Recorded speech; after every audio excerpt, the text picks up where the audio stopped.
alipopita Yeriko, Zakayo kasikia kelele, akaenda mbio kapanda mkuyu ili amuone Yesu. Yesu akamuona Zakayo, akamwambia shuka chini, kwa kuwa imenipasa kushinda nyumbani mwako.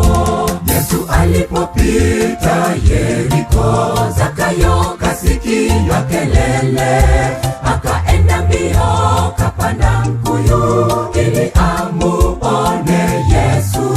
Yesu akamuona Zakayo, akamwambia shuka chini, kwa kuwa imenipasa kushinda nyumbani mwako. Zakayo hakukawia kushuka juu ya mti, akaongoza safari hadi nyumbani mwake.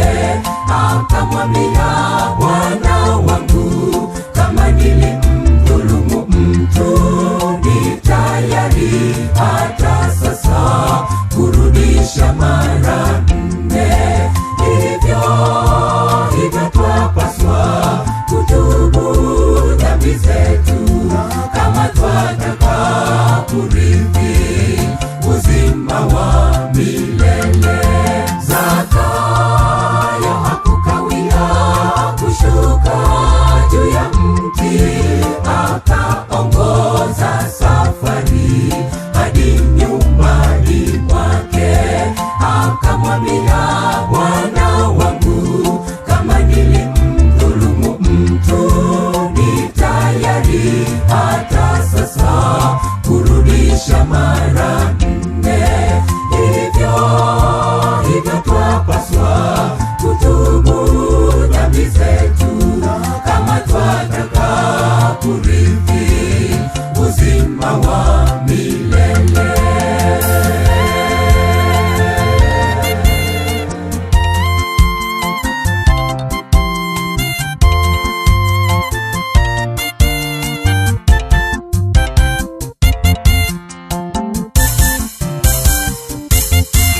Tunafanana naye Zakayo, tumenyang'anyana kudhulumu, bado kuna nafasi ya kuokoka, tusije kata tamaa. Yesu ni rafiki wa wadhambi, anawaita watu wote.